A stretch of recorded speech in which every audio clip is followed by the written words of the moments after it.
Good morning. It's January 28th, 2022. Getting close to the third year of the plague. Welcome to Triggered. I'm Cory Morgan. This is the Western Standard's live daily show. We're going to be coming Monday to Friday at 11:30 a.m. Mountain Standard Time. I love live. You know, we're still debugging, but we're getting better and better all the time.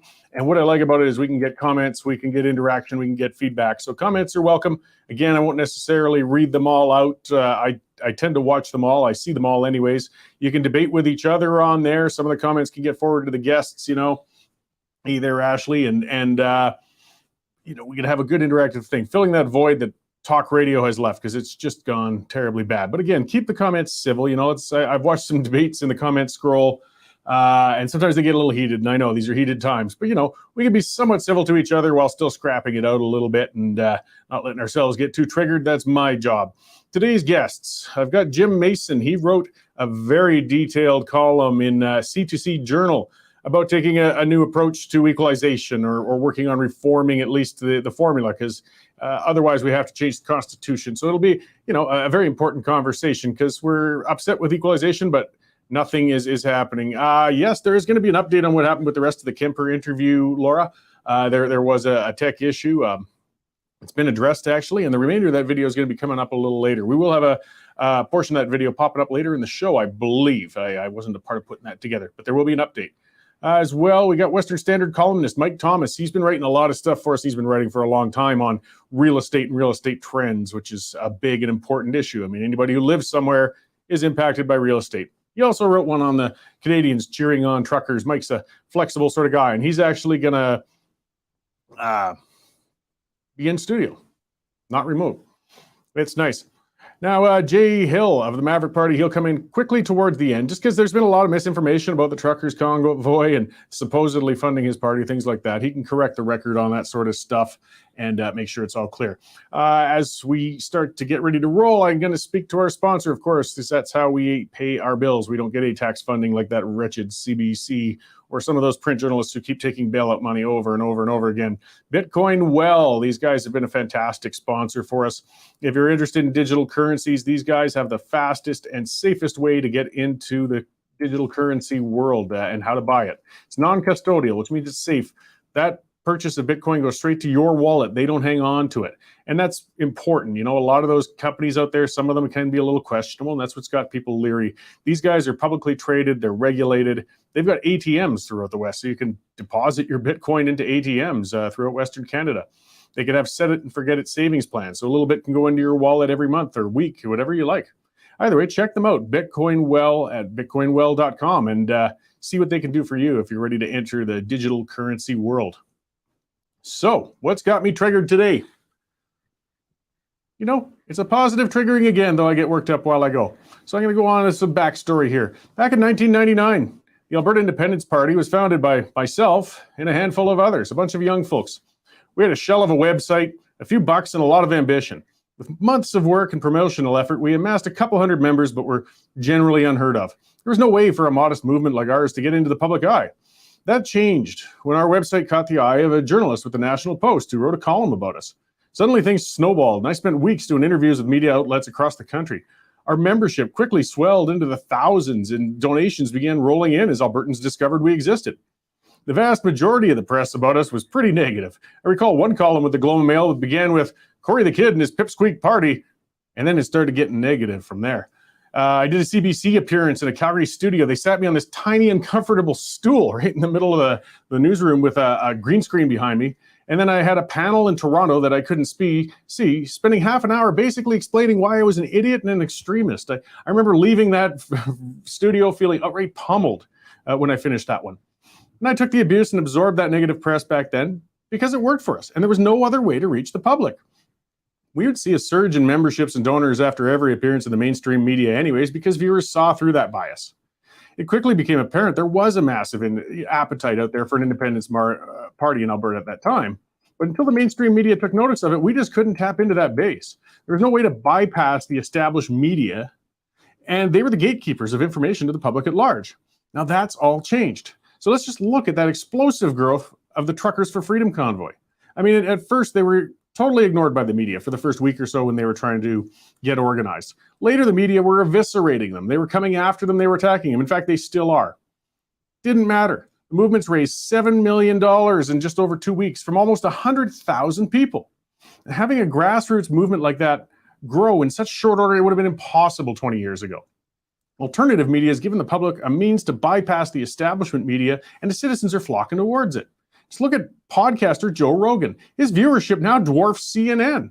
And despite years of efforts of the woke establishment to try and cancel him, Spotify paid $100 million for the exclusive rights to Joe Rogan's show. They see where the future is going. And there was a debacle, and it was laughable and a little sad when Neil Young got upset. He gave an ultimatum to Spotify and demanded that either they dump Joe Rogan or dump Neil Young. Well, Neil seems to have forgotten he hasn't been relevant for almost 30 years. So Spotify immediately pulled all of Neil Young's music without hesitation. Some of the irony is Young made his career by writing songs in opposition to the establishment. Now he's fading away as a sad defender of the establishment today. Maxime Bernier's PPC. I mean, they failed to win a seat in the last election, but they still gained considerable support across the country for such a new party. Again, this sort of movement would have been impossible to create so quickly anyways 20 years ago. When we were organizing the AIP, only 25% of our members even had email accounts. We had to reach out by mail and phone, while donations came slowly by check. I can only imagine the growth we could have had if we'd had the communication and fundraising means provided by social media today. The AIP ended up flaring out and faded away within a year, due in no small part to my own inexperience in leading and organizing a party. Perhaps we could have created something more enduring, though, if we'd had access to the types of networking and communication tools available today. Is that a growing Truckers for Freedom convoy continues its march towards Ottawa. The panic from the Canadian establishment has just been palpable. Prime Minister Justin Trudeau dismissed them as being a collection of extremists and has since gone into hiding since he apparently came into contact with a person who tested positive for COVID-19. Yeah, right. Mainstream media is alternating between trying to frame the convoy as being extreme, dangerous, and even racist for some reason, or just being a small, tiny group, neither of which are true. All the establishment efforts to slow this juggernaut are failing. If anything, the efforts to hinder this convoy are only galvanizing the supporters further. Now, time's going to tell how productive the convoy efforts actually are once it reaches Parliament Hill. I'm watching with eager anticipation and some trepidation. I don't want to see anything violent or, negative breaking out on this. And there's always a risk of that, even if the vast majority of the participants are rational. But this convoy has already changed Canada forever. It's proven that no efforts from the political or media establishment can stop a movement anymore if that movement has popular support. Communication, organization, and fundraising are all impossible to stop, as a myriad of options now exist in the digital world. Canada's power brokers are shaken right now. They are scared. They don't know what to do, and it looks good on them. It's about time. The Laurentian elite needs that kick in the ass. Modern technology has truly taken the power from the establishment and put it squarely into the hands of the citizens. Now, we have to learn how to use that power positively, and that's the next big step in this turning point in the world with modern communications and moving away from the old establishment media. So, getting to alternative media and people who give good coverage to stories and balanced coverage to stories, let's talk to our news editor, Dave Naylor from the newsroom. He's been running like crazy in there. Bring him on in, Nico. And how you doing, Dave? I'm doing well. Happy Friday, Cory. Oh, thanks. Yes, it's going to be an exciting weekend.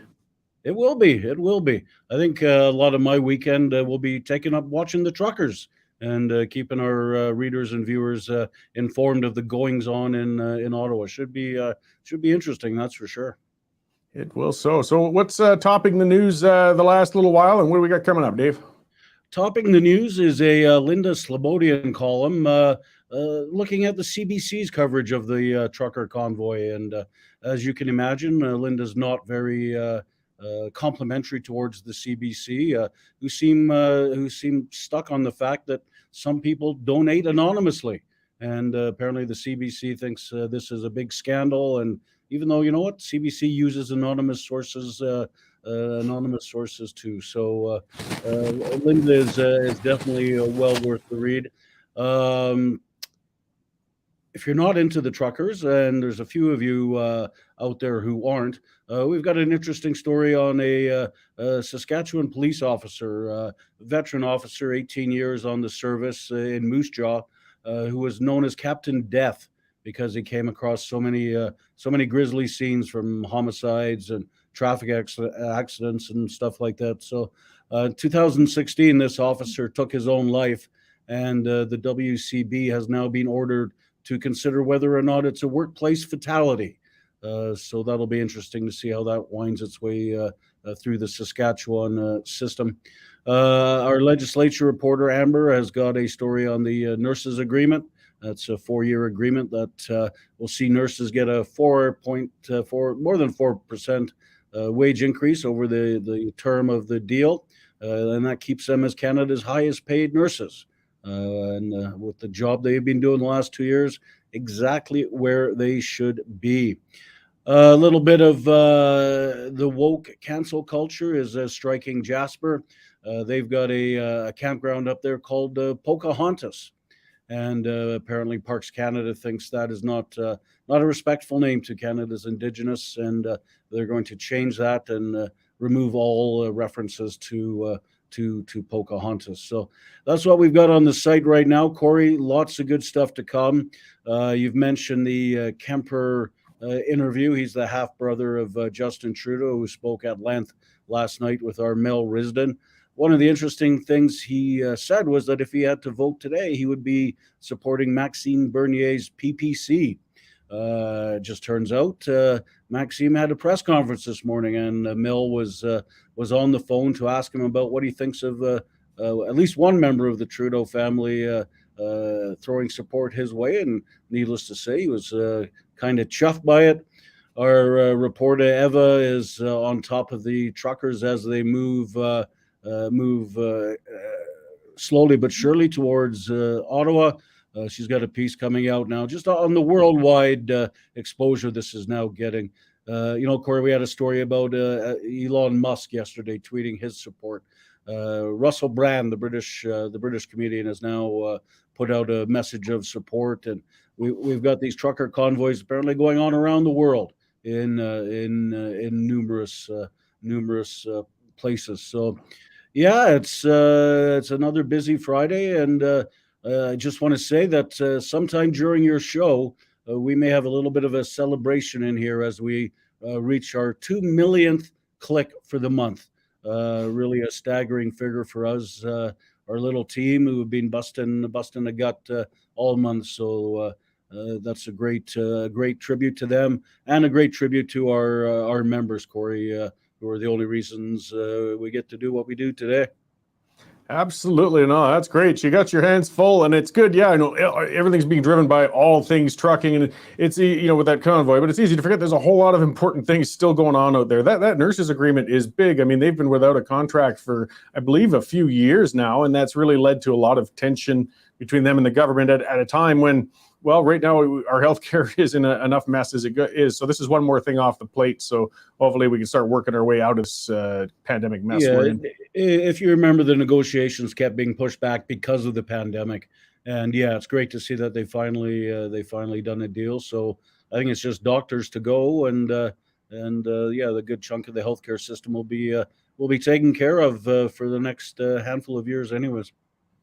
Great. Well, thanks for checking in. I'm looking forward to hearing that gong. I could probably hear it through the studio wall when we hit the record number of views in a month here. And things onward and upward. We're doing great. Thanks, Cory. Have a good weekend. Thanks, Dave. So, yeah, I mean, it's just, I know some people might already be getting tired of it, or so not everybody, of course, is supportive of the truckers convoy or what they're standing for. But I mean, it is a right to demonstrate, and it's unique. And that's what's just been fascinating watching this. I mean, it's turned into a phenomenon. I mean, we're seeing it around the world. Different personalities are speaking in support of it. Little breakout protests are happening now in European countries with truckers and things like that. Again, I mean, I'm watching, as I said, with strong interest and optimism and being tentative with what's going to happen on Ottawa at Parliament Hill this weekend. I really hope it comes out as a good, productive, peaceful gathering. I mean, there's I've been watching news reports, and they're cherry picking their findings. People waving controversial flags and things like that. But again, when you get thousands of worked up people, you're going to get a handful of crackpots in there. And I know the media likes focusing on them. The only cure for that is to make sure the rational people outnumber the nuts. The left wing, the right wing, it doesn't matter. When you've got a demonstration, you have to try to control your own. And it's difficult with a large amount of people. It's difficult when there's a lot of emotion involved. And boy, we're in emotional times right now. But let's hope that this just goes off without a hitch. And it's really broken some ground. As I said in my opening rant, I mean, I've just been fascinated by how this took off like this, which in just 2 weeks. I mean, the fundraising alone, passing $7 million. Tamara Litch, who I know I know her. I've interacted with her in the past through political things, and she started thinking I'll raise 10 or 20,000 to help these guys out, and it just exploded over $7 million so far.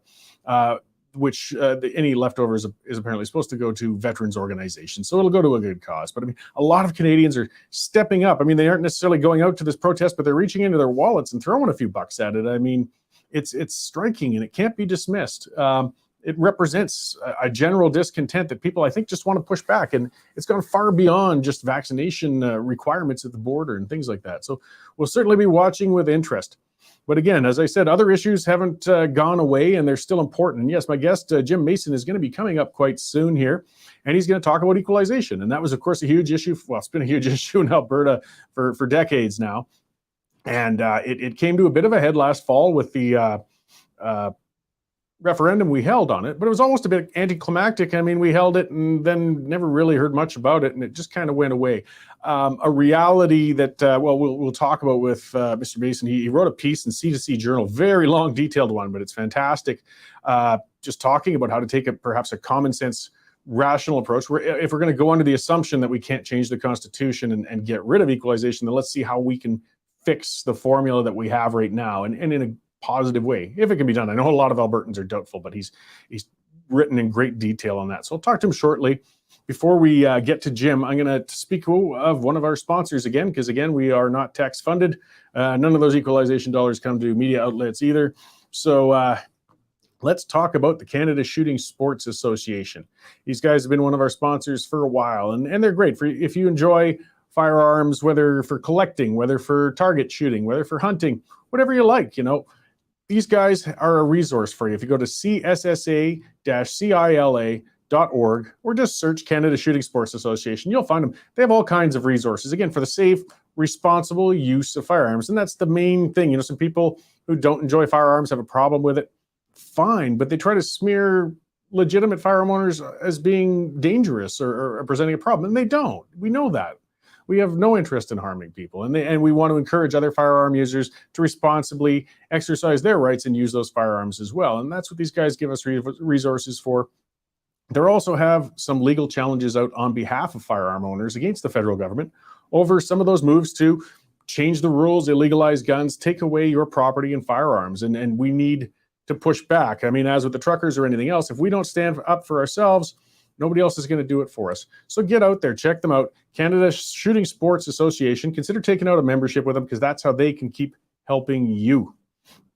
All right, let's get on to Jim Mason and a description of his background, because this is a very, very well-educated man. He earned a BSc in engineering physics and a PhD in experimental nuclear physics. He's retired after 37 years with one of Canada's leading defense electronics companies, including a stint as VP of engineering. So, I mean, quite a resume there. And now he's dedicated his time to a long study and paper on equalization. So let's bring him in and see how we're doing. How you doing there, Jim? Hi, Cory. I'm just great. How are you? Very good, thank you. I know through the emails, yes, you've written such a large, in-depth piece that it's going to be hard to kind of cover all of what's important in just the 15 or 20 minutes we have. But I think we can certainly. People just have to go to the C2C Journal website to read it. Exactly, that's where you can get it in full detail there. And for people looking, after the interview, I want you to listen to him first. It's C2C. Which the letter C, the number 2, the letter C, journal.ca. That's their site, and his article's right there. It's called Too Hard to Kill Towards a Fair, Equitable, and Science-Based Equalization Program. So I guess I'll just let you get started here, Jim. What inspired you to write that, and what was the basis of what you're getting towards? Well, it was about 3 years ago now that I really got interested in this, and I can't honestly remember why I did. But it's always been in the news for a long time. So I thought I'd take a look at it and see if there was some way you could tinker with the existing formula to maybe give Albertans a little bit more comfort that it actually was fair and equitable. But I pretty soon came to the conclusion that it's very complex formula, and it's not easily adjusted. There's a lot of ad hocery going on in there. So I decided to take a step back and take a look at what the actual constitutional requirements are and see whether or not it was possible to develop from first principles a new formula that might address some of the issues that particularly Albertans see is wrong with the current one. And there are basically three things in the formula or in the Constitution that need to be addressed. It talks about levels of public service, it talks about levels of taxation, and it talks about things being reasonably comparable. But it doesn't tell you what any of those are. So I set about to try and identify metrics that you use that would be easy to understand, easy to compute, and fit for purpose, if you like. They would actually measure what they were supposed to, and they could be used to compare across provinces for level of public service and level of taxation. And I settled on a couple of those that I thought were fairly reasonable. So then I tried to address the reasonably comparable thing. And I went to my science background for that, because in science, there's a widely used, universally used method for doing that, where you're dealing with stochastic data, stuff that varies. You measure a range about the mean within which things are considered to be not sufficiently different from the mean that they can be said to be different, so they're reasonably comparable. And that is plus or minus one standard deviation. In fact, you hear this stuff in polling all the time, where they say the poll number, the percentage, has a margin of error of plus or minus a certain percentage 19 times out of 20. So it's a pretty common approach. And then what I did was use those and worked an example using the 2017 financial data from all of the provinces and found some really interesting things, actually. Okay, and yeah, just to get, before we go a little further with that, and it's a lot, and it goes on that premise, which I think is true. Like within Confederation, most Albertans or even people in Saskatchewan don't mind helping out other provinces. If we're doing well and another one's having a hard time, we're a Confederation, we can reach out. It's just we found this formula seems to particularly go towards Quebec, even if they might not necessarily seem to need it when that formula comes in. And again, doesn't seem to back off us. I mean, we've had hard times for a number of years, yet we still keep paying in and in. So it's... Well, one of the drawbacks of the current formula is that it compares each of the provinces in a number of different fiscal areas with the national average. And anybody who's below the average qualifies for equalization, and anybody who's above the average doesn't. So you could get two provinces whose metrics and whatever it is they're measuring differ by $2. One $1 above the average, the other one $1 below the average, and they're not considered to be reasonably comparable. And so that's what doing this other approach of saying, well, let's look at the random variation and consider what's reasonably comparable.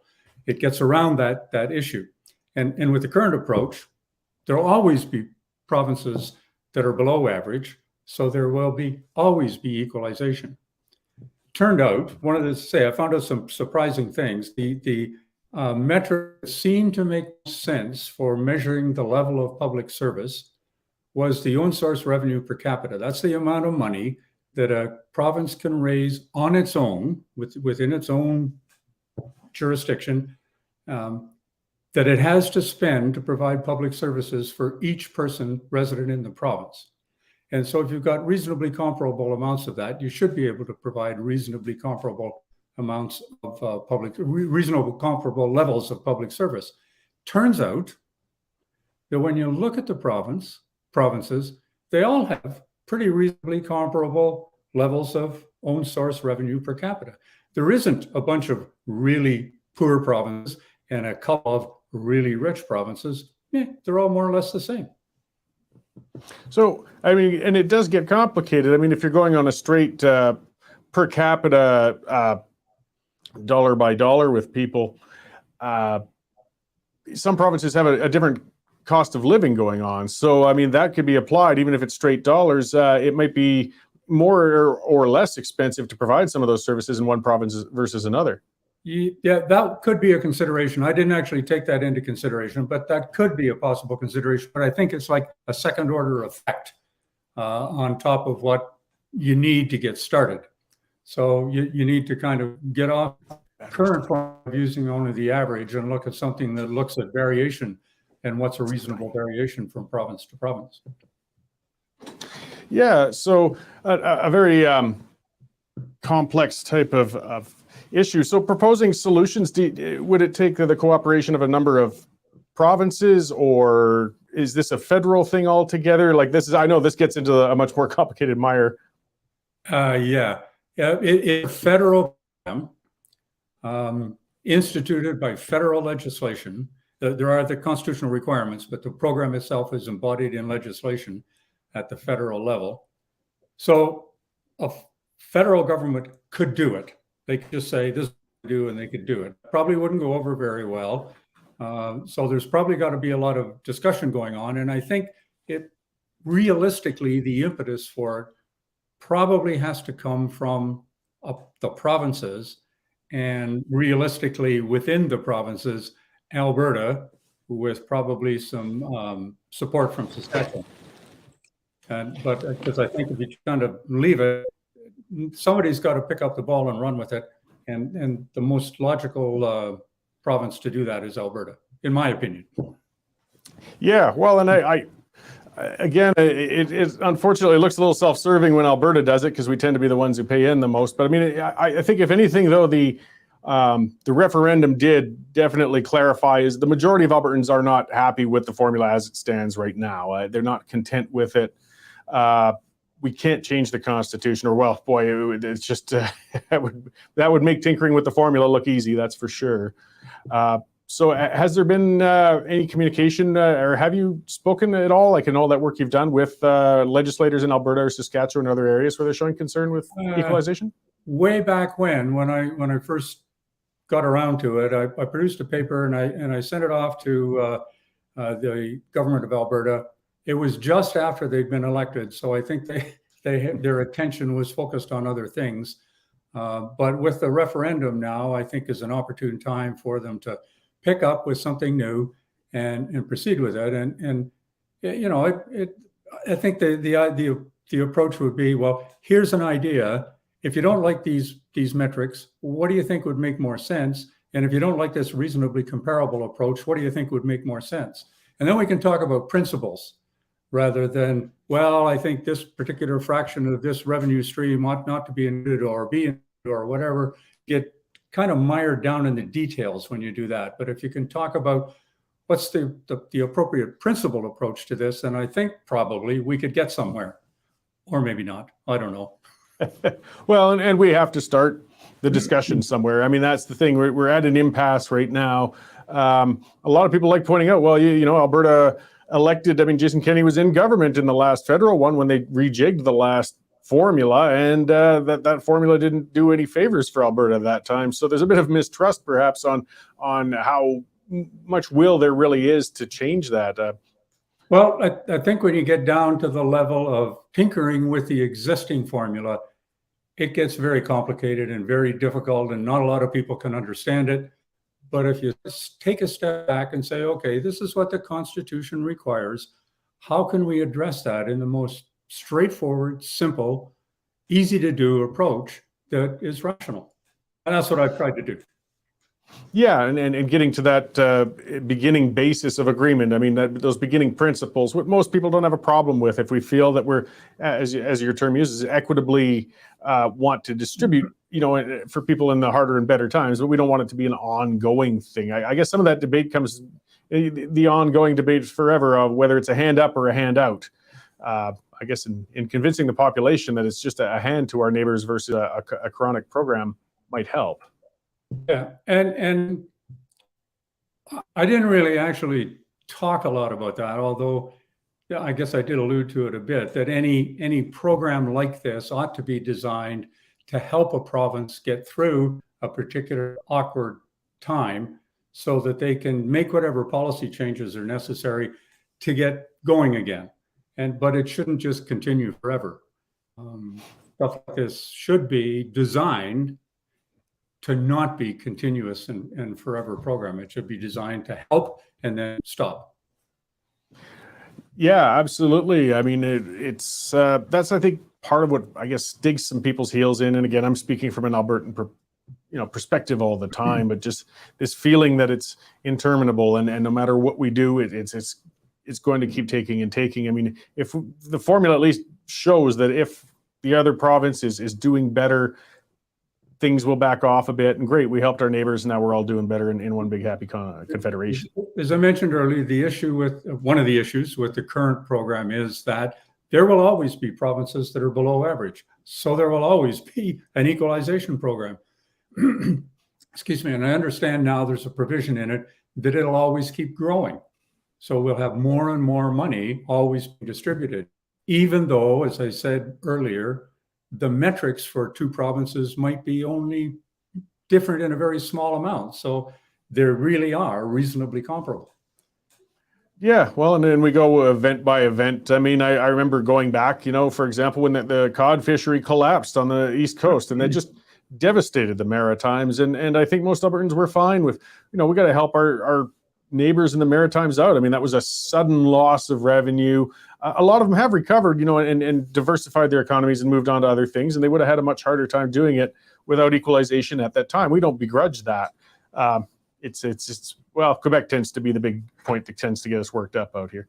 Yeah, and again, I've not in the article. I've tried to avoid doing anything that might resemble Quebec bashing. In fact, in all the analysis I present in the paper, none of the provinces are actually identified, because I think that would just detract from the message that is trying to be conveyed. Oh, absolutely. And as I said, I'm speaking to a predominantly Western audience, and speaking of what our issues are with it, and I don't expect or want you to get into the province by province thing. What you're putting out is a proposed way we could reform that formula, that hopefully we aren't at each other's throats so much in the future going forward. Exactly. We can talk about things at the level of the principle rather than the detail. Does this make sense from a principle perspective, as opposed to, is this going to be good or bad for my province, which is where we are now. Yeah, we'd like to think we're looking at a bigger picture rather than smaller immediate snapshots. And if the formula could be part of the problem, is there room to cut the legislation perhaps in the formula, though? Because as you said, it's terribly complicated. Like, can it be simplified somewhat? Well, the bills that contain the formula are simply bills, right? So they can be altered by a majority vote in Parliament. They could be totally repealed and replaced with something else by a simple majority vote in Parliament. And they've been amended previously. They haven't been cast in stone forever. So it is technically possible, and to do it easily, if there is an agreement on what the replacement needs to be. Yeah, which again is always easier said than done. But I mean, the point I guess being made is legislation is still a heck of a lot easier to adapt and change than constitutionally entrenched things. So we can't get rid of it, but we can certainly tune it up. Yes.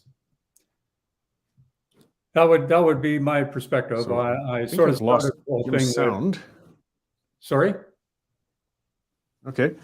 I sort of started the whole thing from the perspective that the Constitution would never get changed. So let's look at the possibility of changing the formula.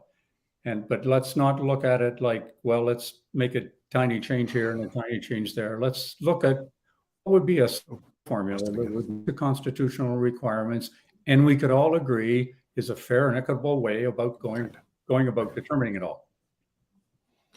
Great. Well, I mean, and again, it's and you wrote at length, and it's a fantastic piece, and you've got some charts and graphics that can help people along on what is a complicated thing. So before I let you go, I'll get that URL out there so people can do a deeper dive into the whole thing. As I said, it's hard to discuss in such a short period the depth of what you put together. And that article's at C2C, that's the letter C, number 2, letter C, journal.ca. If you just Google C2C like that, it'll come up, and look up Jim Mason, and you'll see it. Too Hard to Kill Towards a Fair, Equitable, and Science-Based Equalization Program. And you can see a great deal more detail on the work Mr. Mason's done on this ongoing issue that just seems to keep our provinces always at each other's throats. So thanks for coming by and explaining some of that to us, and for writing all this up, Mr. Mason. Well, thanks for having me, and I hope it'll generate some interest and people will start talking about it. Yeah, I really do appreciate that. Where can we find more information on what you're up to? Do you write in other places besides C2C, or is there a website you frequent? No, I don't have. I don't have a website. C2's that particular equalization article on C2C was the second article that C2C has published that I've written, and that's basically it. Great. Well, thank you, and I hope you can make some progress towards an equitable solution to this basically standoff we've had going on for decades now. I think that would be wonderful if it could. Great. Thanks again for coming on. I hope we talk again soon. Cheerio. All right. And I know among, of course, our listeners, and as I talked about in my opening rant, we have a lot of people who say, hey, it's broken. We can't do anything. And that leads to the people who are pursuing the secessionist option, which I'm, I tend to lean towards quite often. But still, in the meantime, and we could be a long ways or maybe never from having a dissolution of confederation. Well, then can we fix what we've got? And we need some of that discussion. I mean, right now it's been kind of all or nothing. That was part of the problem. I mean, the referendum held in Alberta, which I think made a good statement. It showed our general discontent with the equalization system as it sits. But it was calling for essentially removing it from the Constitution. We know it's just not going to happen. But again, it could spur and show, well, if we can't pull it out, what can we do to work towards fixing it? Because it's just not sustainable right now. People are getting, it's a flashpoint for us, and we're getting more and more upset. So again, check that out at C2C Journal there. And just C2C Journal in general, they got some fantastic columns and articles on there on a number of things. Again, I was speaking earlier on alternative media, talking in depth on things that we just don't often see from the mainstream. So where are we now? I've got another guest coming in a little while. I got some news things I want to talk about. We'll break away from the truckers convoy a little. That's always going to come up some more, but just something I heard on the radio this morning. We've talked about that a lot before, is Calgary's LRT stations. We've got quite a mess going on out there. We've had a huge issue with homeless people, with crime. And now the city of Calgary is actually completely shut down 5 LRT stations in the city of Calgary, like 24/7. Citizens are not allowed to go into them. You have to use an outdoor entrance because they have been overrun with addicts. And something that got to me during the discussion when I heard that, and I was listening to it on the radio on the drive-in this morning, though, was I'm getting tired of the language that's pussyfooting around some of what our issues going on right now. One term I'm getting sick of: vulnerable people. They're using that for the homeless people, the addicts, the others we're seeing on the streets, and it's a blanket thing. But what it does, I think, is sugarcoats the reality. The ones who are in those LRT stations, yes, they're vulnerable. Absolutely they are. But let's not piss around. They're addicts. They're almost exclusively addicts. We have an opioid addiction epidemic. It's a problem. I've written on this a number of times. I encountered an overdose that probably led to a death just outside of our office last fall. I wrote about that. It was horrible. It was a young man. It was awful. This is a big problem. I don't want to vilify the addicts. I understand they need help. I feel for them. I understand they're sick. But let's quit pretending they're something else. They're not just vulnerable people. In fact, they're dangerous people. And that gets to the next use of language that the city of Calgary and others use. They talk about social disorder, because that's what they said. The reason was to shut down those stations was the social disorder.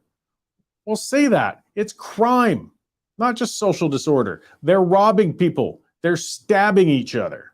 They are intimidating people. They are breaking into neighborhood houses in the area. They're stealing catalytic converters from people's vehicles. That's not just social disorder, it's crime. Use the real word. Don't be a chicken about this. We're not going to solve the issue if you keep coming up with this woke crap to talk about an issue. We understand what's going on. Let's talk about it for real if we're going to fix it. Vulnerable people. Yes, I know they're vulnerable, but they're also addicts. And we don't like facing that. I mean, it's funny. It's this back and forth with the woke and the left with talking about how we have the problem, addressing it. We need safe consumption centers. Yes. But at the same time, they say we're not supposed to talk about the addicts as if it's a problem. There was a piece the other day, and my wife Jane was talking about it, and I heard a bit of that on the radio with some woman who was talking about how she needs the safe consumption centers because she's a student and she's pursuing her career, but she wants to be able to safely consume the opioid that she's addicted to. And it was this long piece on that about, talk about normalizing. Hey, we can be just fine and we can have all these people addicted to this garbage just as long as they can safely consume it somewhere. No, guys, you can't. The crap eats you alive. It will kill you. It will kill you eventually. People who have addiction problems need help, not facilitation. I know this. I'm an alcoholic. I haven't had a drink for years, but I'm one of those people who doesn't manage consumption of substances responsibly. Some can, some can't. And there's no way to responsibly consume meth. There's no way to responsibly consume heroin. There's no way to have an ongoing life and be a functional heroin addict. Yet that was the narrative and crap that was being put out by that stuff before. Yeah, Nico pulled up that image because I want to go further, and that's perfect. I'm glad he grabbed that. You can see that map of the city of Calgary. You see those darkened lines going up and down? For those who are watching, you see or who are listening on the podcast, there's darkened lines up and down the side of the city of Calgary, and what they are is the crime rate. And the darkest are where the crime rate is the heaviest, and the lightest where it isn't. And it is a perfect match for the LRT lines. The crime follows these LRT lines. The criminals get on the LRTs, they ride out into residential areas, and they commit their crimes. These vulnerable people. So, again, yes, they're vulnerable, but they're dangerous. So let's quit pissing around with this. And what do we got going on at the same time in City Hall? They're talking about the Green Line. They want to build another one. That's got to be thrilling for people living in Southeast Calgary thinking, oh boy, they're going to build a line into our neighborhood so that these addicts can all come into my part of town too and commit crimes here. Because I'm not going downtown because Calgary's downtown is empty right now and overrun with vulnerable people and social disorder. So we're going to have more empty trains transporting nothing but vulnerable people committing social disorder. Fix the problem and address it for what it really is. They're addicts and they're committing crimes. And it's terrible. I'm not talking about taking them all and locking them up, but we need control, not cowardice. Shutting down these stations, how does this stop this a bit? What does it do about it? Building more stations, how does that help? What are you going to do? Have an addict section and a non-addict section like the old smoking ones, a little glassed off wall? Rob people here, don't rob people there? Let's get some realistic things going on. Oh, I hear our gong going wild. Okay, let's get on to something quickly positive here. Dave has been banging the gong in the newsroom. We have a number of rooms here, and I can hear it through the wall, though. We have hit a record number of people visiting our website in a month, and the month is not over yet. Oh, There he is. Dave's in on the screen here. Nico pulled him in. I don't know if he was expecting it, though. Hey, Dave, how you doing? I'm doing okay, Cory. No, this is a bit of a surprise. Good, yes. Well, we just, we were so celebratory with your joyous gonging there on our new record being set. Maybe you want to give us a couple words on it before I unceremoniously kick you off the feed again. Yeah, no, just a tremendous tribute to all the guys and gals working in our news division, from from Linda to Reed to Myke out in BC, Eva here. Amber's just joined us in Edmonton. Mel Risden, interviewing her little heart out here. It's just it's been a really, really busy month, a really satisfying month, and it's great to see all of their hard work being recognized with people clicking on it. So very nice to see, and thank you to all the members who are clicking. Excellent. Well, thanks for coming in to let us know about that new record. Maybe next month we'll be banging on the gong, even though it's a short month, and beating this month's record. That's onward and upward, right? You betcha. That's the motto. Right on, Dave. So yeah, getting back to that, and I haven't done our self-serving plug yet, which is important. We rely on subscribers. We aren't getting those tax dollars. So, it's been fantastic. Getting millions of reads in a month on a 2-year-old media outlet with yes, as some people complain, a paywall. It costs $10 a month to come in and get full access to our website, to the columns, to the news articles, all of that stuff. You can try it out. If you aren't subscribed already, you can get 2 weeks for free before you have to commit to an ongoing subscription. You know what?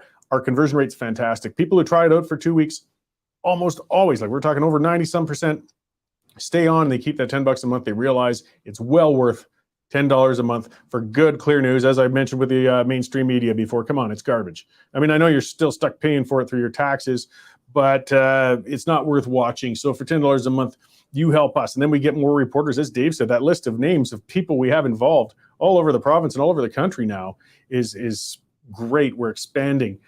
Speaking of hearing a gong through our studio wall, we're moving into a bigger studio, and that's great. I mean, our tech stuff we've been improving our equipment.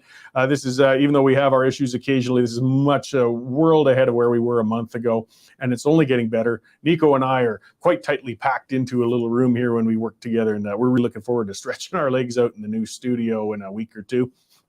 Thank you to the people who have subscribed already. And, keep spreading the word. This is how we bypass things. This is how the establishment loses control. As I was ranting about before, right? We bypass them. They can't gatekeep information anymore.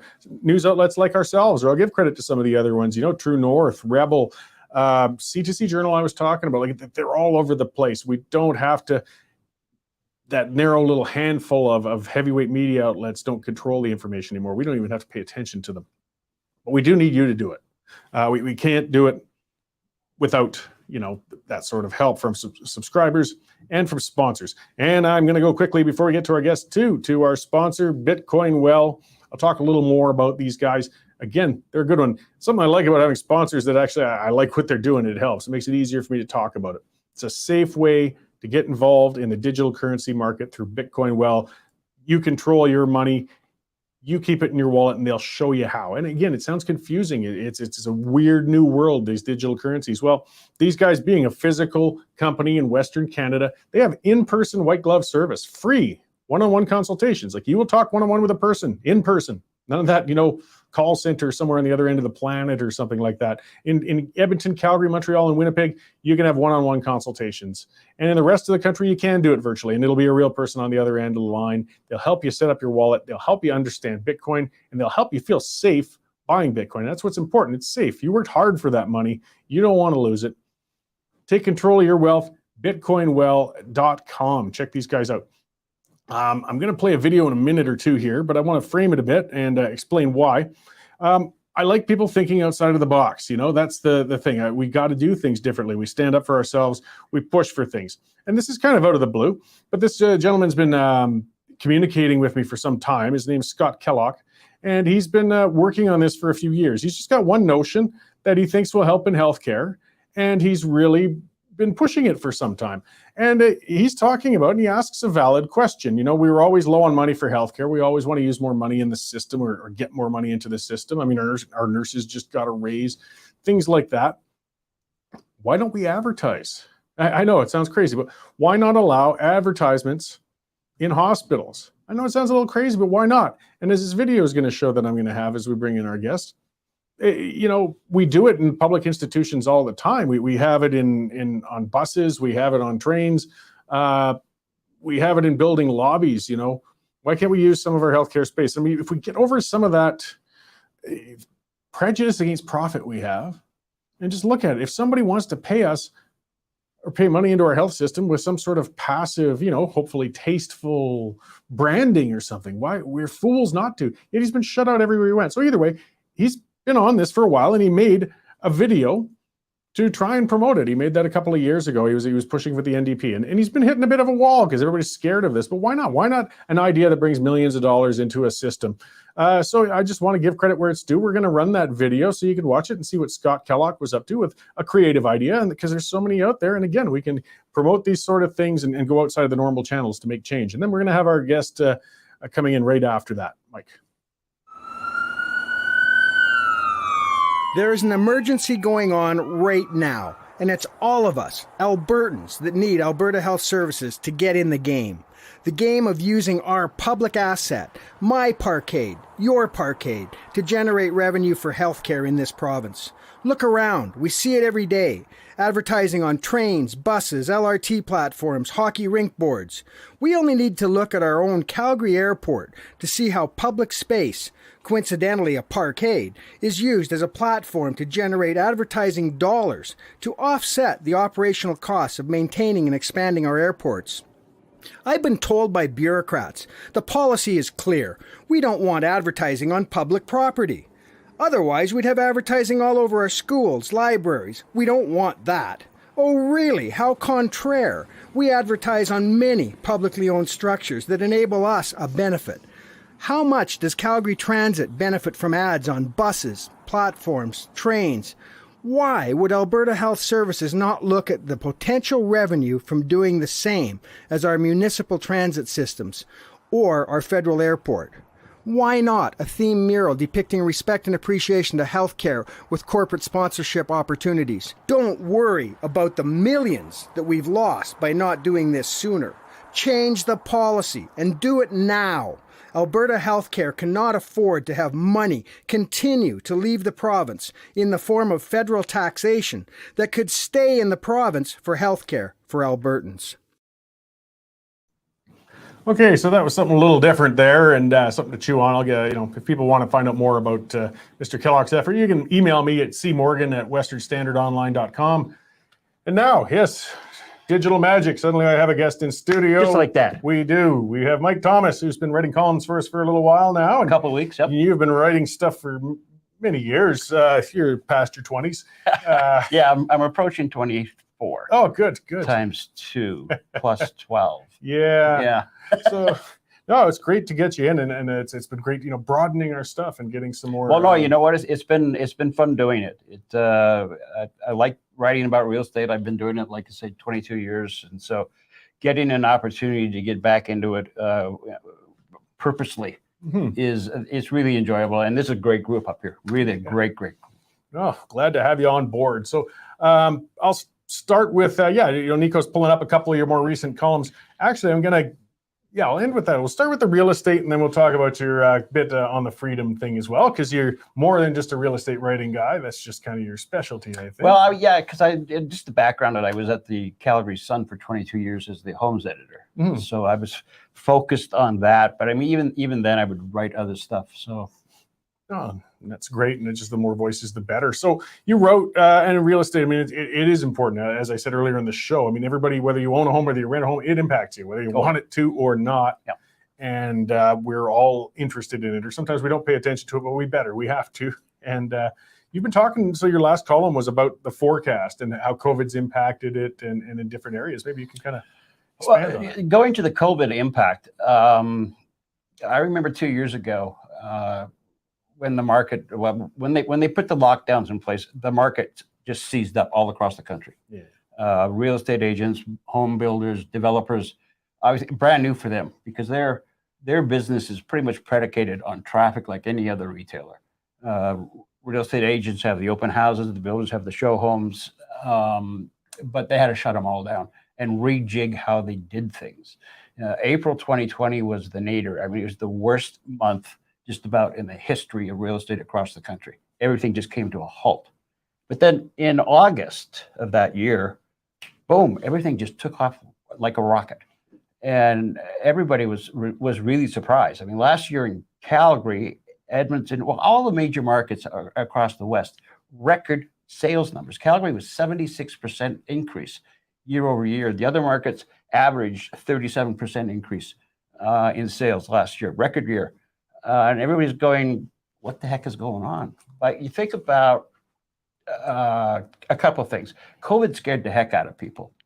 And up until that time, people, builders in particular, really broadened their product in terms of multifamily housing. And most of that was dictated by cities, planning departments. That's a whole different story. But people were getting and living closer together. High-rise buildings, they're traveling in elevators, they're even in attached homes, they're this close to their neighbors and stuff like that. And everybody's saying COVID, you got to stay away from people. So people also, the other thing is they're staying at home. I mean, ordinarily, I think your average person who's working is staying at home maybe 7-8 hours a day, in the morning and then in the evening after you get home from work. I don't count sleeping because you don't know where you are. Yeah. The rest of the time, you're not there. You're out traveling, you're back and forth from work, maybe going out to dinner, theaters, stuff like that are all eating up money. So all of a sudden, this money that you were spending on that is piling up. Canadian savings account grew quite well. And so people were going, I can't stand, I'm afraid to be in an elevator with all these people. Martha lets you and I go find a nice little house in the suburbs. It's got a backyard for the kids to play in because I'm sick and tired of them sitting here on my computer. And I'm, stretching this a bit. Yeah, but some space to breathe. I It's mean, a space, if you're going to be there all day, you want a little more. So that caused the markets to take off, and they were taking off at a time because of it slowed right down. It was taking off at a time when the prices had gone down, and so it was easier to buy a house back then. But the forecast, getting to that now, is for 2022 to be exactly the same in terms of busy. If there's a problem, and there is a problem, a big one, and that is supply. At whatever your market you're in watching this, if you go to your local real estate board and look for the number of listings on MLS, they're way down. The demand is way higher than the supply. So that is going to cause prices to go up. How much, I don't know, but it's a supply and demand thing. Yeah, it always is in the end. But I mean, something we've had too is the market's been stunted. I mean, as you touched upon, people wanted to kind of move out from the center. I live actually just out in Pritis there. Right. I got lucky. We got into a little acreage out there. And during that boom you were talking about, we had a few neighbors, who were hitting the point where they wanted to downsize or retire, move on. It was perfect for them. They put a shingle out front for sale, and it was sold within like 8 hours. It was insane. There were bidding wars for those places. Yeah. I think it's kind of stabilized now, but there's still as you said, not a heck of a lot of appetite like for inner city living, or as there was anyways. No, there isn't. And that's directly related to COVID. I mean, that's a as far as I can tell, that's a COVID effect. The other thing that plays into it, and I shouldn't downplay it, is that when two people get married, young couple gets married, they might be living in a condo downtown somewhere. 1,100 square feet or whatever, but it's close to the action. Mm-hmm. But then all of a sudden they start having kids.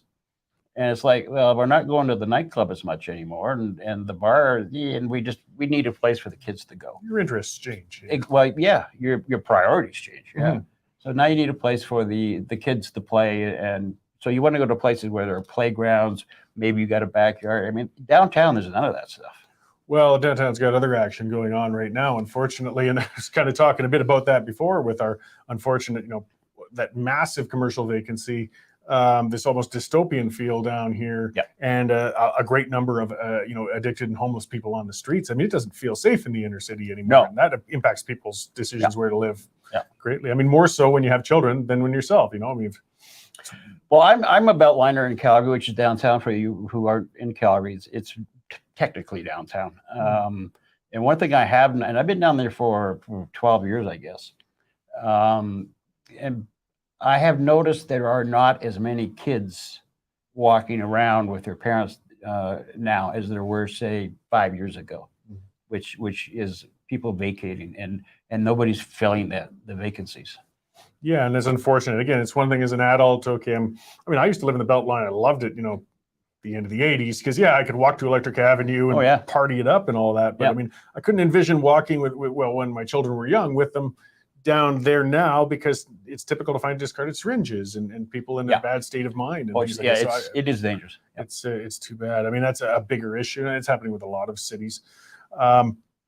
So getting back to the supply, though, Calgary's got a lot of ideological battles going on. We've got a city council that's, and the past one, that don't really seem to like outward development, but they can't seem to stop it. But they're really hindering the market in trying. Well, yeah,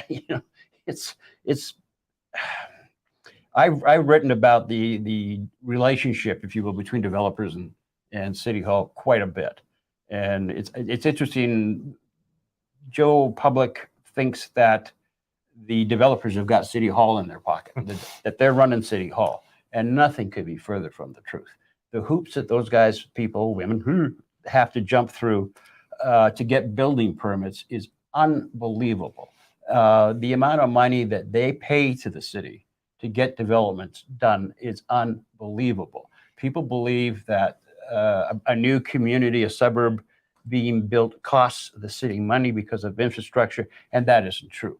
The developer pays for all of the pipes, the wires, everything underground, plus they pay for all of the what they call off-site infrastructure, which connects the community to the city services. So the developers are paying for all that, and that's a lie. The home buyers are paying for that. Yeah, in the end, it comes to the consumer. Certainly. I mean, that's but that's the truth of the thing. So We've gone through a number of years here where it's been like this, it's been like this. A couple of years ago, City Council approved 14 new communities on Calgary's outer edges, which was good. I mean, it kind of a shock, actually, that they approved them all in one meeting. So that's good. So Calgary has a land supply. I think that is probably good. I don't know if it meets what the demand is right now, but the other problem is the supply thing. Builders, I know some builders in town who have been told to stop selling houses because they don't have the wood, they don't have the tile, they don't have the materials to build these houses. That's a whole other issue, the supply chain thing, things like that. I mean, we had that lumber shortage last year. Jane and I, Looney, tried to build a deck out in our place, and it was going to cost us more than a garage. Yeah. But that seems to have eased. But I mean, this is up, as you say. It might be tiles this week. It might be insulation next week. It might be and labor. Labor.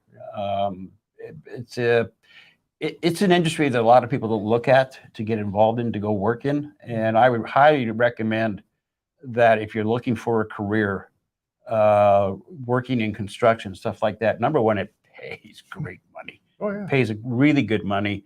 It's steady. The companies are solid. They're really good people, and it could be a very good career for you.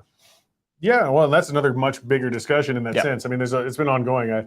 Something I like talking about now and then. I finished high school in Banff, and you know what? When I came out of there, I honestly had no idea what a tradesperson was. I didn't know what an apprenticeship was. If I were going to be interested in it, I didn't know what the path would have been. Where do you even start? Yeah. Because I was taught you're either going to go to university or you're going to be a janitor.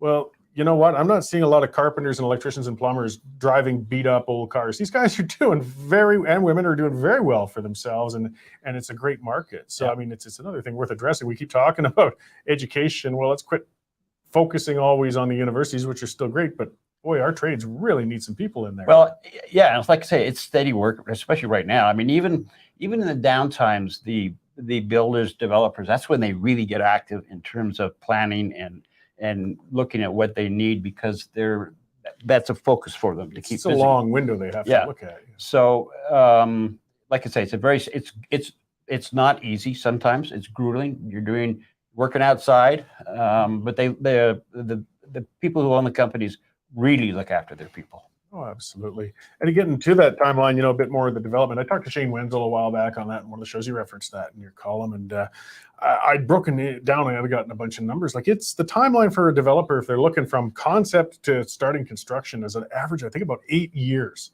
Like, think of the investment you have to tie up and risk. It's a risk. Oh, big gamble. Millions and millions of dollars, study after study after permit after permit.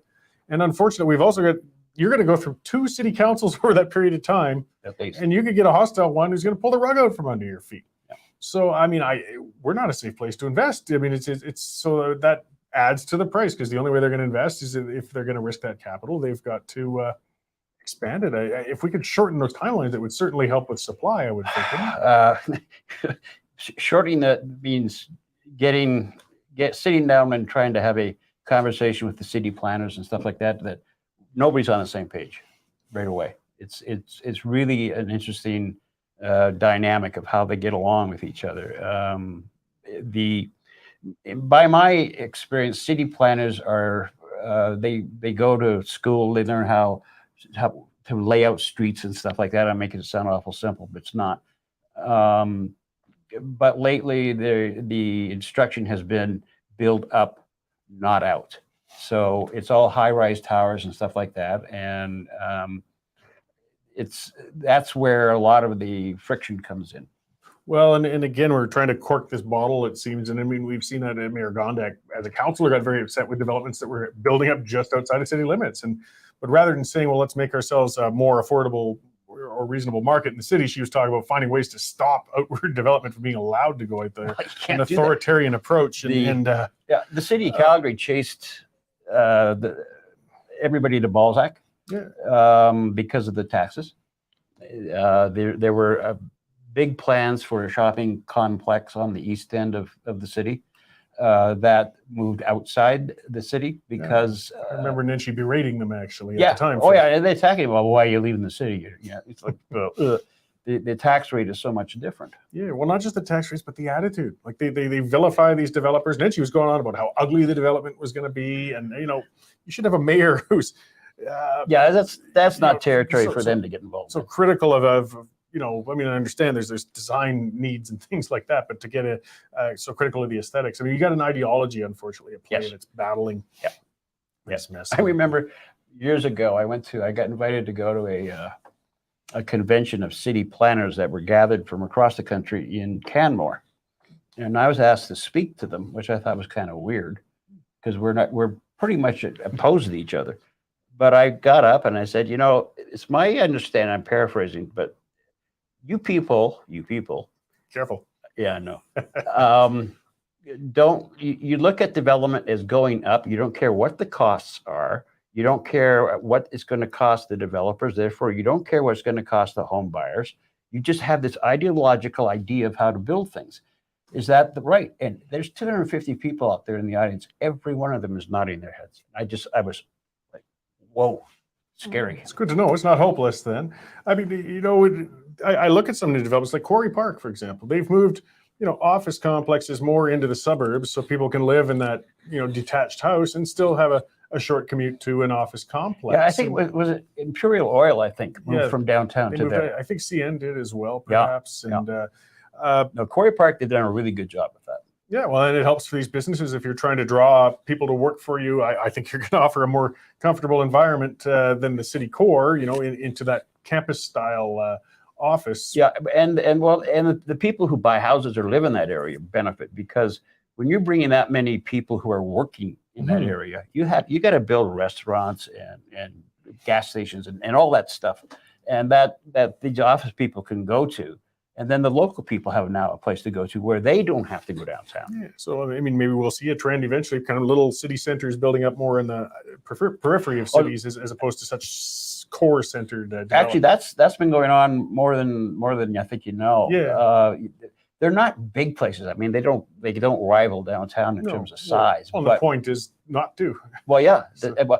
And the other thing it does is it takes traffic off the street because people don't need to drive a long way to go to a restaurant or a movie or stuff like that. It's right in their neighborhood.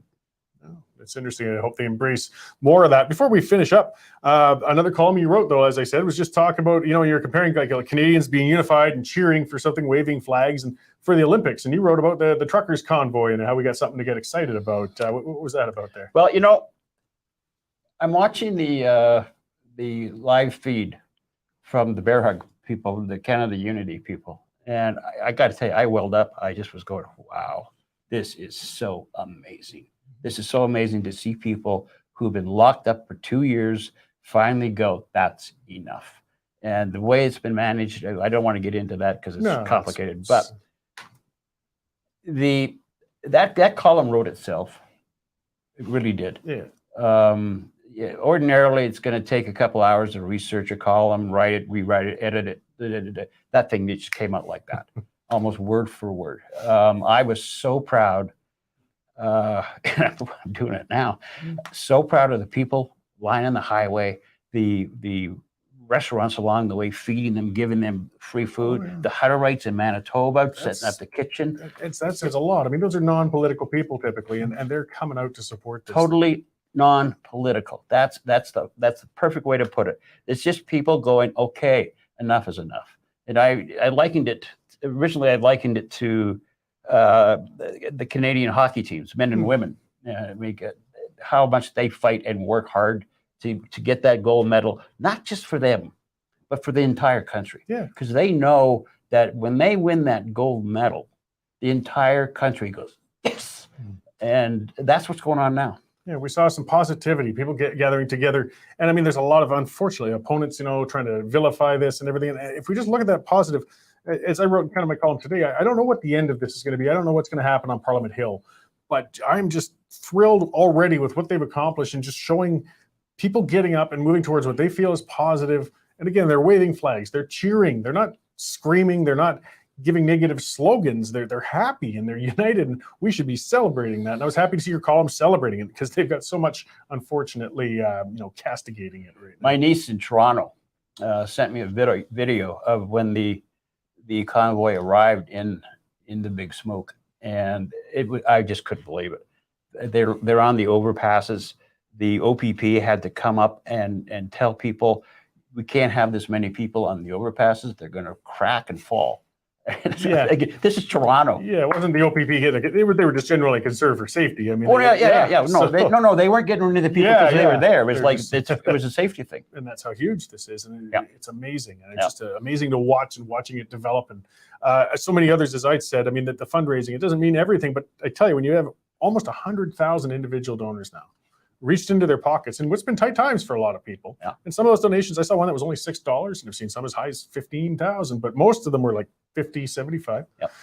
They can't come out in person, they can't make it to a highway, but they're saying, hey, you go guys, I love this, get out there, stand up, and let's make some change. Well, you know, it's one of those things where, like I say, we've all been locked down and restricted from doing what we normally do for so long, and we kept going. Yeah, okay, this looks like it's pretty serious. We better follow the orders and keep in line. But now the narrative, I think the COVID narrative is starting to crumble, and people are looking at it and going, "What do we do?" And all of a sudden, this group comes along.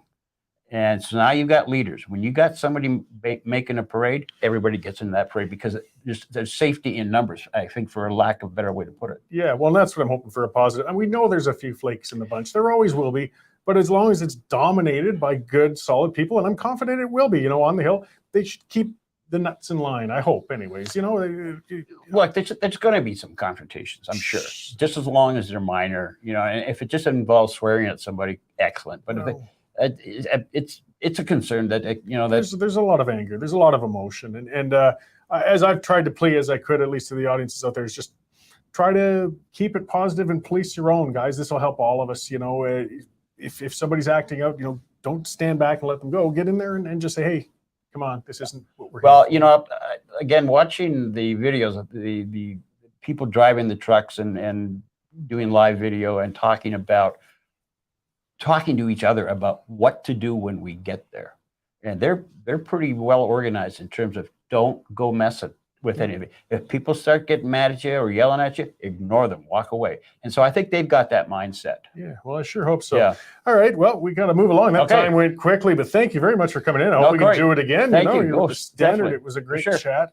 And we're going to run a video shortly to let you escape. And that's just to remind everybody, though, this is Myke Thomas. He's writing for the Western Standard. Those columns are coming fast and furious on real estate and other positive issues. So, Yeah, you never know. Yeah, looking forward to it. All I'm right. sure we'll have you. Cory, again that's soon. great. Thank you very much. Great, thanks. And Nico's going to run a video with, what happened. Some people were wondering with Mel's interview with Justin Trudeau's half-brother last night. We had a technical issue at the end and lost some really critical content. So Nico will run a bit on that while you escape the studio here, and we'll get on to Jay Hill. All right, and congratulations on the 2 mil. Yeah, thanks. Yeah, we're really rocking her. All righty, good. All right.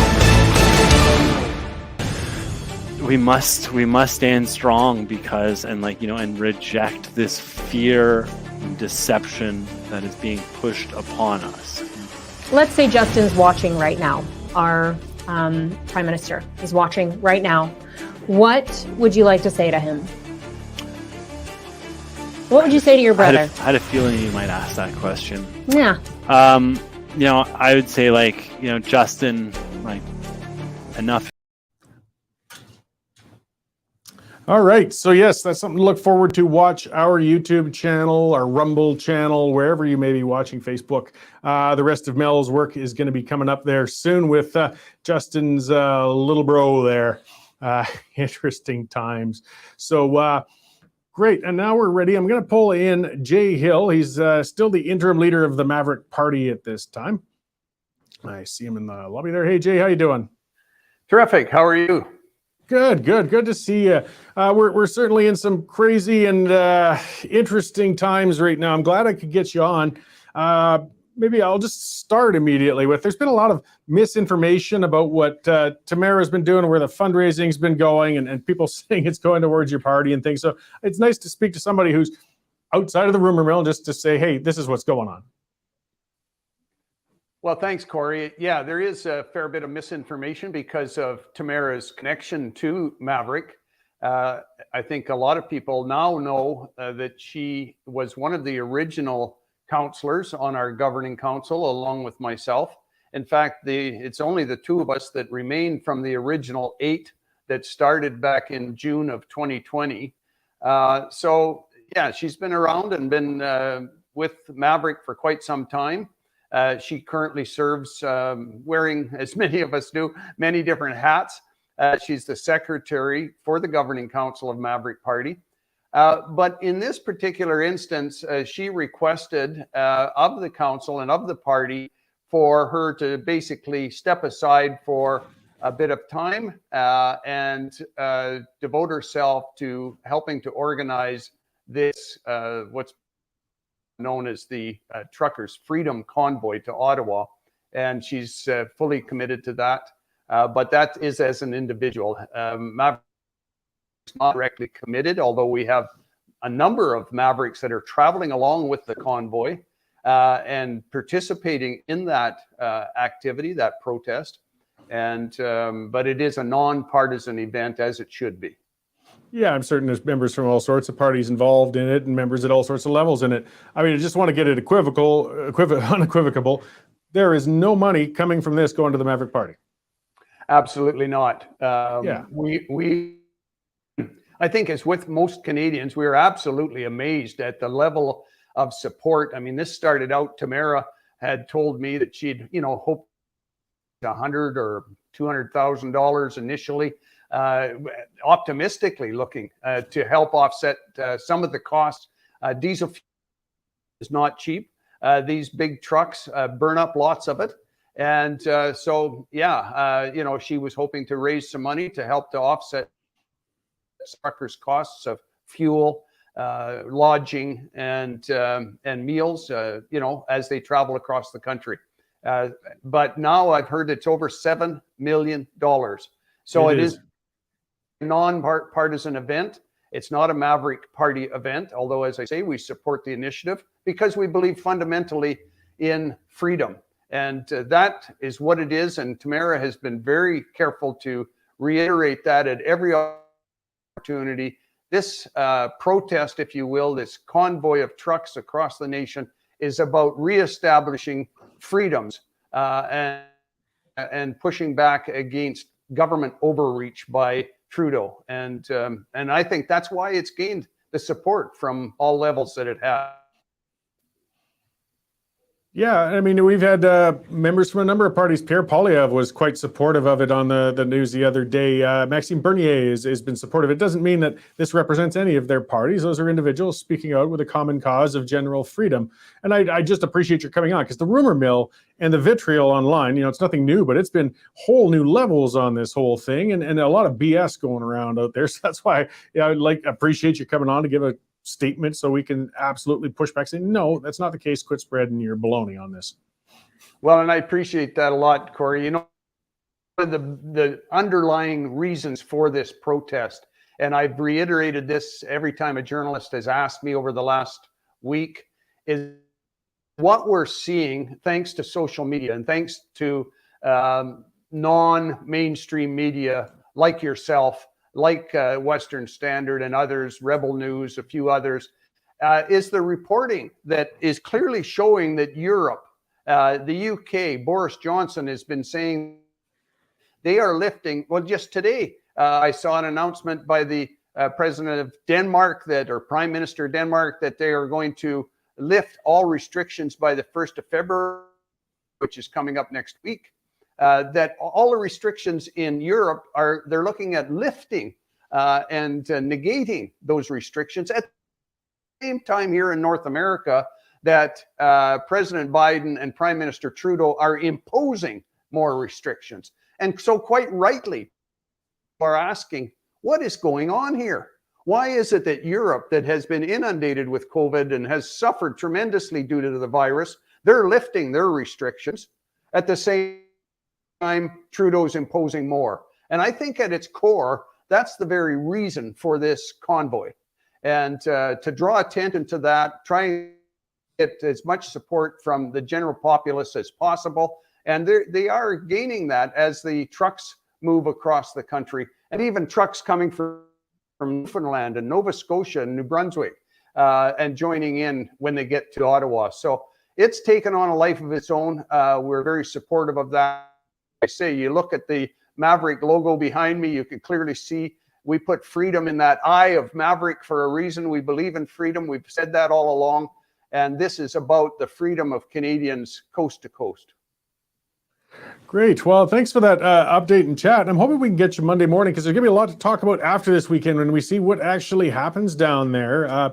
So I'm hoping you're available then and people can look forward to talking. We'll see with our, well, we'll see. It'll probably still be going on, but we'll know a lot more about what it's going to look like by then.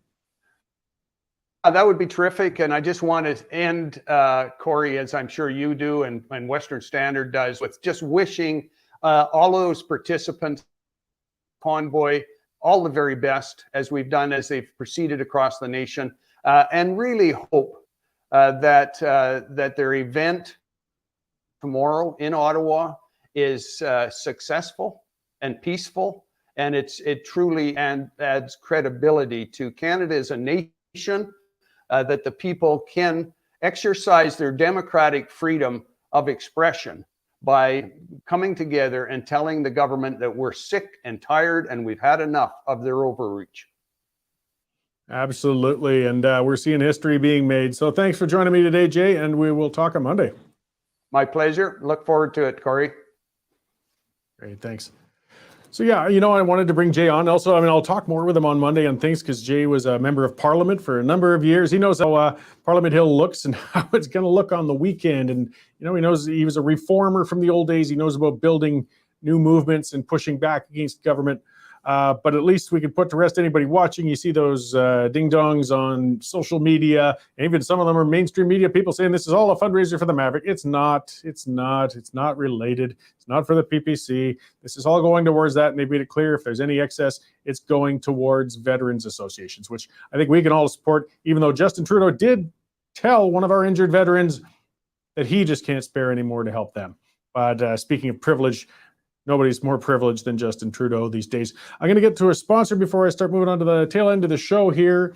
Again, these are the things that keep us operating and free and unrestrained. I'm going to talk one more time about Bitcoin Well, because it takes repeating with these things, and it's important, you know, because it's a complicated world. And Bitcoin Well is there to facilitate your entry into the digital currency world with Bitcoin.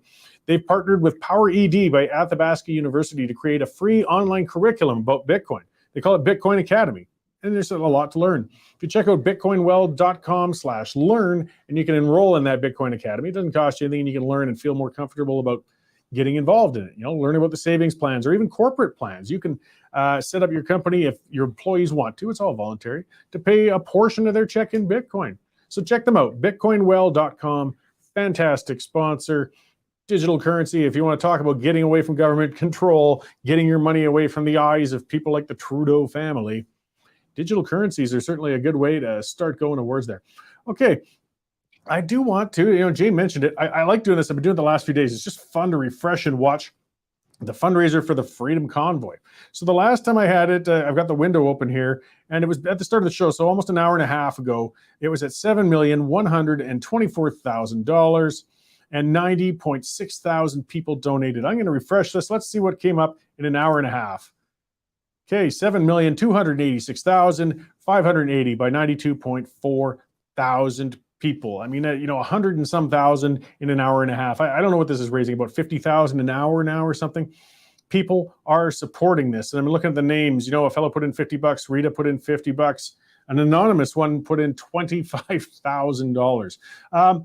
Something to clarify, actually, for people who aren't familiar with GoFundMe, you can spoof people's names on there. You can donate and then put somebody else's name on it, but you can't put another name up there unless you've actually put the donation in. You can't just put a fake one in and then have a, you know, no donation, put a name. So, for example, when Jagmeet Singh's brother-in-law put in $15,000, I believe it was, and he put his own name in on it, that really was him.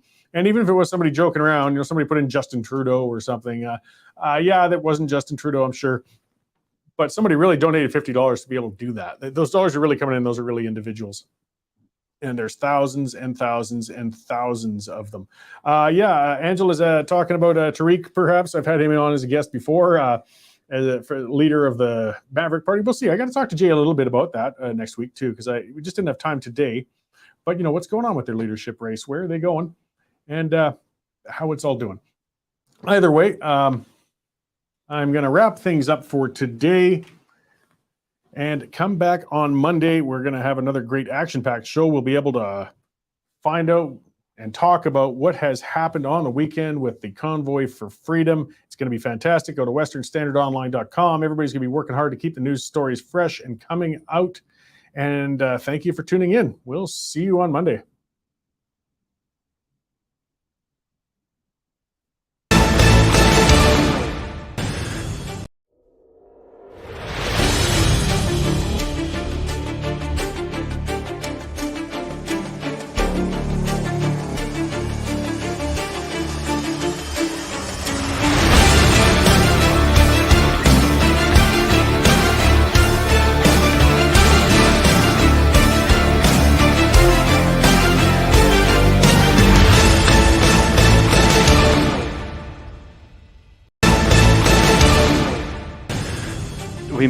We must stand strong because and reject this fear and deception that is being pushed upon us.